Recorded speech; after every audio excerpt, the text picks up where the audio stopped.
welcome to another Out of Spec video. Today, I want to talk about Tesla's new V4 Superchargers, and I figured I was not the person to do that, so I decided to bring in the two charging experts that I know pretty well.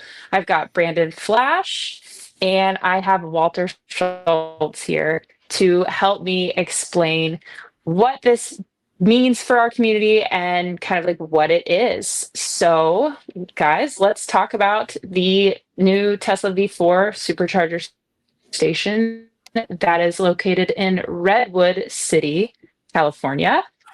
I guess my first question is, what exactly is the V4 Supercharger? V4 Supercharger is the long-awaited upgrade to Tesla's supercharger technology. Until now, superchargers have been limited to 500-volt output, which for Tesla vehicles, Cybertruck excluded, has been totally fine because all of them are under 500 volts. But now that the Cybertruck has been announced, or not announced, but released, and is an 800-volt class vehicle, in order to charge the Cybertruck at full power, they actually had to run it at very high current, upwards of about 900 amps on version 4 post, version 3 cabinet sites. And now that they have 1,000-volt capability on these new version 4 cabinets with the same version 4 posts, which I think is important to separate the post versus the cabinet, since many people have probably seen the version 4 sites, as Tesla has called them, even though they're not quite version 4 sites. Now Cybertrucks will be able to charge not only at the 325 kilowatts that they've been able to previously with very high current with the split pack, but now they'll be able to go up to 500 kilowatt. That's a topic for another video, but they can now go much higher because of that 1,000-volt capability at the cabinet. And that's huge because before we were really limited. So you said 500 kilowatts. Now, what I want to understand is how does this differ in design from the V3 chargers people are familiar with? Yeah, I mean, at a high level, the cabinet system itself will look pretty similar unless you know what you're looking for. The cabinet is a little bit bigger footprint-wise, but actually a little bit shorter. For all intents and purposes, they're both a big white box with kind of a fan enclosure at the top. But the other difference is that instead of feeding 4 supercharger posts, which is what they call their dispensers, per cabinet, it's actually feeding 8 per cabinet. Okay. Now, Walter, can you tell me why that 500 kilowatts is important? Like, what does that enable? Yeah, so if you go back in history a little bit, when Electrify America started entering the scene and putting their chargers in Walmart's parking lots, it was 150, but then they started to bump up to the 350. And their claim to fame was they were able to charge faster than Tesla supercharger stations. And really that was truthful for a very long time, basically just until these stations started to open. The V4 station started to open. So it's kind of like Tesla was falling behind in tech, which is unusual for a company that's so tech focused and so tech forward, that their charging hardware was kind of, it seemed as though it was lagging. But with this station, that paradigm is now shifting, and they are now the fastest chargers in the United States, as far as I could tell. 500, I think, is as fast as we can go. Now, there are some other ones coming out, but we could talk about that later. But really, I think we're just in the midst of that game where it's one-upsmanship between the companies that are putting out the hardware, where bigger is always better and faster is always better. And we could argue at what point does it not matter anymore. But right now, Tesla is at the top of the heap. Yeah, and I would say that it's less about the 500 kilowatt peak and more about the improved architecture and the 1,000-volt capability, because now once they open this to non-Tesla vehicles, you'll have vehicles like the Lucid Gravity or the BMW iX3 or presumably the Cayenne that will be able to then charge at 400 kilowatt or even potentially higher than that on these, versus being limited to roughly 150 to 200 kilowatt on 500-volt limited superchargers. Okay, that was going to be my next question. Like, can today's EVs even accept that much power? But is this more about like future proofing is kind of what you're saying? Yeah, I mean, I'd say it's the not so distant future vehicles. So these are vehicles coming out probably in the next 12 to 18 months and should be at fairly decent scale. And so one thing about that, if we're talking about one cabinet that puts out 1.2 megawatts to 8 stalls, if you do the math on that, it splits out to about $1.50 per stall if everyone's maxed out.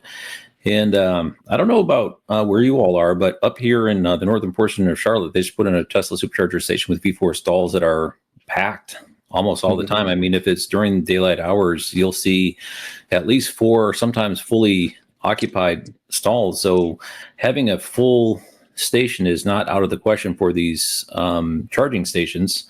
And really, it's 150 kilowatts. It's not that much. In order to get to 500, you basically have to have only 2 attached to one cabinet. And I don't think there's a bus bar connecting them either, but we could, I guess, get to that at a later point. But so yes, there is 500, but there's also that whole question about the oversubscription to the number of 8 stalls that are being fed from the one cabinet.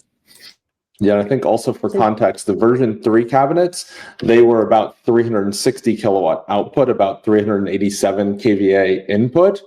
But as you mentioned, those have a DC bus that can connect multiple cabinets on a site. So in some ways, the version 3 architecture was actually more flexible in that they could actually add more cabinets without adding additional posts if they simply wanted to increase the site capacity, whereas they lose that capability with the version 4 post. And another thing that I haven't really seen touched on is that this is a complete redo of the entire supercharger architecture. With version 3, they actually split the AC to DC and the DC to DC. So with version 3, they would take the 480 volt 3-phase input, they would put it to a DC bus at about 700 volts, I believe. I'd have to reference a data sheet. And then they would actually go from that bus voltage to the battery pack voltage. So they would do a DC to DC layer in there. And that's how they were able to do the DC linking across multiple cabinets, because they just add additional capacity that then they're communicating between cabinets that any of the cabinets can pull from and distribute to the stalls via the DC to DC layer. Whereas on the version 4, it's actually going directly from AC to DC, and that's going to the pack voltage DC versus a DC bus voltage. So there's some downsides here, because potentially, I mean, based on the architecture being a bit more traditional, there's less power sharing granularity. With the DC bus, you essentially had infinite granularity because you're not limited to the power module capacities, whereas now you're limited to the power module capacities, which, based on the image shared, which I think, Walter, you have handy, I believe I counted 16, which would be 62.5 kilowatt power modules for the AC to DC. So what exactly has changed as far as the dispenser goes? Like the dispensers are the exact same version 4 same. dispensers that they've been using. Okay, so we're not getting a longer cable or anything like that? I mean, we got that a little while ago with the change from the version 3 to the version 4 posts. So they went from, I believe it was 2 meters to 3 meters. And I'd say that's adequate in most cases, because they're doing a 1-to-1 dispenser to stall ratio, whereas a lot of other dispensers may have 2 cables per dispenser, and that's where the longer cable is more beneficial, because you have to reach across an entire stall. And Branden, maybe you can answer for me the difference between liquid cooled and immersion cooled cables, and which are in use on the V4 dispensers, because it's a little bit outside of my wheelhouse. I'm not sure. Yeah, version 4 is using immersion cooling. I mean, immersion cooling is just a type of cable cooling. It basically means that the copper is actually directly in the cooling medium, rather than having tubes that are near the actual conductors. So they actually run the electricity inside the cooling liquid. Understood. Got it. Do we know anything about the cost of deploying these versus the V3 stations? I believe Max has said 40,000 per stall deployed. Okay. And do we know what the V3 is also what the target was for V3 was? Okay. But I would say take any cost that you see for superchargers with a grain of salt, because that's likely not the price that they would charge a third party. So just because they can do that themselves when they're the ones producing the hardware, selling it, if you will, to themselves and then deploying it and having to pay contractors and all that, that's not necessarily representative as a comparison to a third-party hardware, or for even Tesla selling it to a third party where they have to make money. Do you think they're going to be... Go ahead. My apologies. And one thing I'd like to throw in there about the cost, there's been mention since the inception of the V4 press releases about increased efficiency, but it never was clearly stated whether or not they were going to be using a silicon carbide rectifier or not. But everything that they seem to be harping on that feature rather prominently, and I'm going to have to assume that's one of the things that they're transitioning to, and what that provides them is less loss of transfer. And so the economics actually improve that for them in that case. And if we're looking about, much larger stations with more stalls and more energy getting piped through, they actually end up saving money if that is in fact the case. And I don't know if that's ever been confirmed out there or not. Yeah, Tesla on their Supercharger for Business page, for the version 3 cabinet, they claim 96% efficiency. And for the version 4 Supercharger cabinet, they claim over 96% efficiency. Mm-hmm. Yeah. So in theory, should be better. And at that efficiency level, most likely is silicon carbide. And then I think also worth mentioning, compared to a lot of competitors, Tesla is using liquid cooling for the power modules rather than air cooling. So that has its pros and cons, of course. You do end up having to change that cooling fluid eventually. And you could potentially have issues from that cooling system. However, it also prevents direct contact from, say, salt air or dusty air and things getting directly into the power electronics that can cause issues. This is also very Tesla-like in that it allows them to use a lot of parts from their vehicles.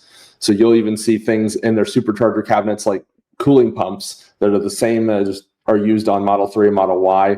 I've seen some of the version 4 posts opened, and it's basically a Model 3 cooling system in the post, or at least parts of it. And you can actually look on the version 3 cabinets. At the very top, they have the cooling radiator. You can see some of the cooling pumps and such that are the exact same you find in a Tesla car. Okay, that's interesting. I didn't know that. Do you think they're going to be building new sites with V4 or just upgrading existing sites? Absolutely both. Okay. Yeah, Tesla doesn't actually really have a history of upgrading sites in most cases. In most cases, they will read, which is why I asked. Yeah, I would say by upgrade, I would mean that as they add additional stalls to a site that are version 4 versus removing existing hardware and putting in a new cabinet. Especially with the change in architecture that I just talked about, it would be pretty costly to redirect conduits and such versus just adding additional stalls, which the site probably needs anyway. And the vibe I get from the Tesla Supercharger team is that they're trying to stay ahead of the curve with the sheer number of stall counts out there, and that would be counterproductive to their mission, if that is in fact the case, to start removing stalls and just replacing. So if there's something in the ground, they leave it there. Don't take anything out, but just keep adding more. So that seems to be what I've seen as well. Yeah, Tesla seems to only remove hardware if for some reason they can't come to an agreement with a site host, or if the site is just no longer viable. I've seen them remove stalls at, say, businesses that have gone out of business, and then they usually end up building a new site very close by to serve the same need. I know you mentioned earlier about Cybertruck. Are there any other vehicles that are currently on the road today that can benefit from this type of charging? Yes and no, because right now this site is only open to Teslas. So any non-Cybertruck will have absolutely no benefit from the increased capability of the site. If this site is full, in theory, each car could get more power. But again, touching on the power sharing granularity, that may or may not be the case, depending on how the power modules are allocated. This kind of goes a little bit back to version 2, how they had the power modules. They had 10 or 11 basically onboard chargers in the cabinet, and then they had to assign them via the switching matrix to the different stalls. So there's that benefit. But once this site is open to non-Teslas, which they have said is pending final engineering sign-off or something like that, then there are vehicles that can benefit. I mean, the Silverado is probably the most prominent example of that with the 20 and 24 module pack. The 24 module will do 370 kilowatts for about 10 minutes or so, which is one of the fastest charging, most aggressive charging curves on the market. And then, as I mentioned, the Cayenne, iX3, Gravity, basically anything that can charge over 250, 300 kilowatt will benefit from this because most of those are 800 volt. Okay. Do we know if these are going to work with Magic Dock, or is it only going to be NACS equipped vehicles? From what I could tell in some of the videos and images shared of this site in particular, it didn't appear to have Magic Dock.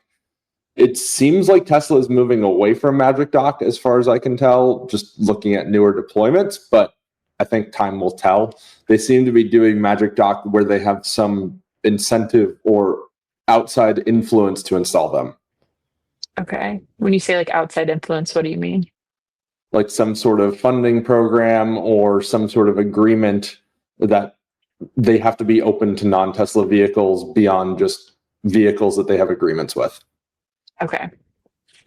I was talking with Walter about this a little bit earlier. I'm not sure if you saw, but there is a new payment terminal that was spotted. I kind of wanted to know what that's about. And here is the official picture from, I cannot read it because it's too small. Yeah, I think the payment terminal is a welcome addition. Tesla seems to be not including payment terminals on the posts themselves as of recently on version 4 installs. So some of the very early version 4 installs, or version 4 post installs, I should say, they had both payment terminals and Magic Docks. And some cases they had neither of them actually enabled, so it was just unused hardware. Whereas now they seem to be going to non-Magic Dock, non-payment terminal posts. So I think it is a welcome addition to have that payment terminal for the non-Tesla drivers that either don't have plug-in charge or don't want to use their OEM app or don't want to use their Tesla app. Because I think there are people that simply want to go to a site and pay with their mobile wallet or a card. I think that's a very easy option for a lot of people. I'm that person. Yes. It's just so easy. I don't want to have 8 million apps and all of that stuff. I just want to ding. So. Yeah, and I think it's a great compromise to not have to have a payment terminal on every post, especially at the scale that Tesla builds sites. Okay. Yeah, I kind of like the discounts coming as a Tesla Supercharger member that I could take advantage of. You know, they're ubiquitous around the country, basically.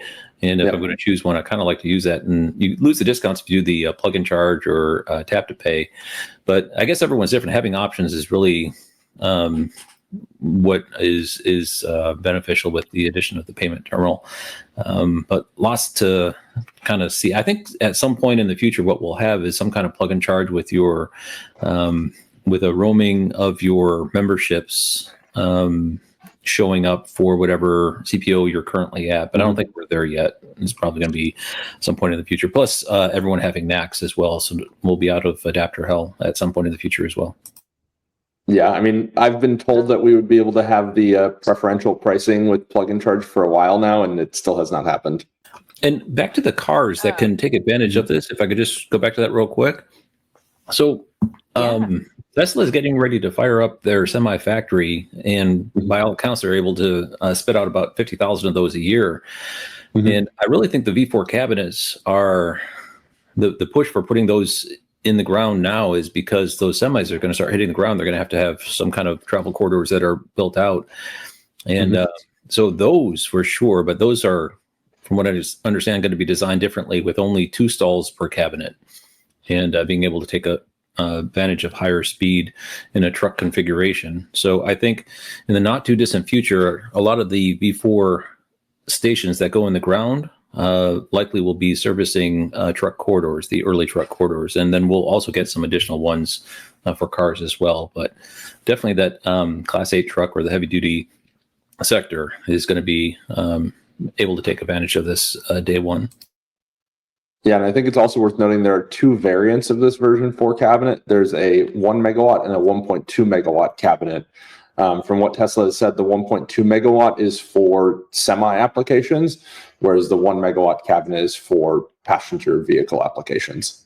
I think time will tell whether we maybe see that 1.2 megawatt cabinet also for passenger vehicles for the busiest sites, but who knows at this point. Okay. So that Redwood site has the 1, Yes. not the 1.2. Okay. Yeah.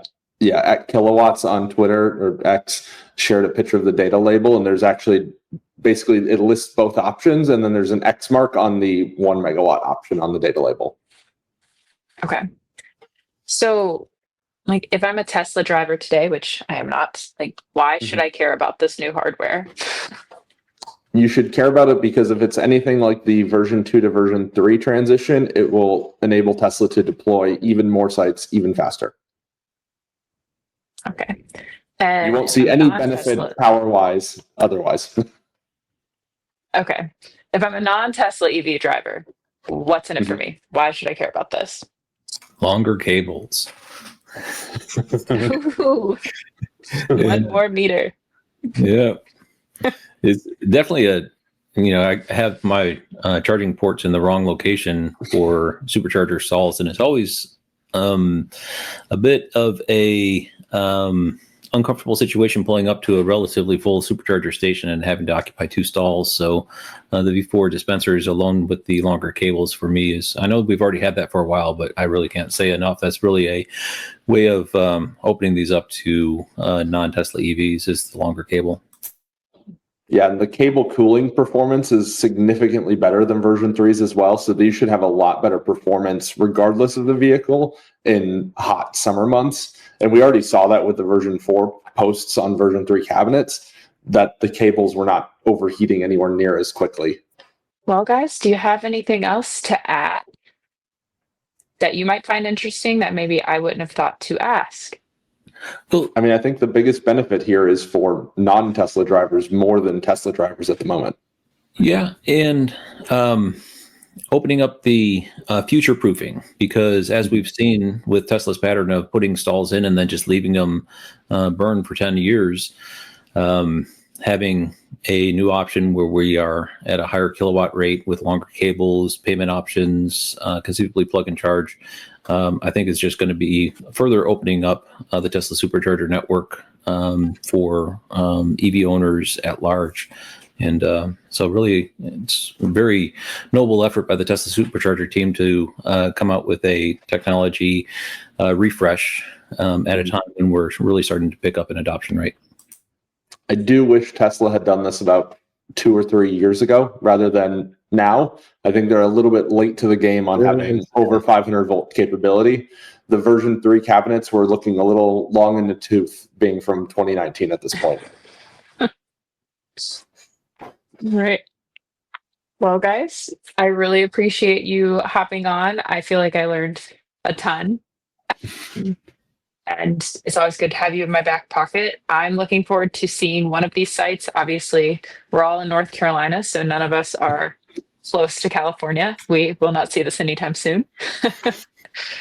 And Carolina's seeing to get infrastructure pretty soon, actually. It's pretty easy to deploy here in the Southeast.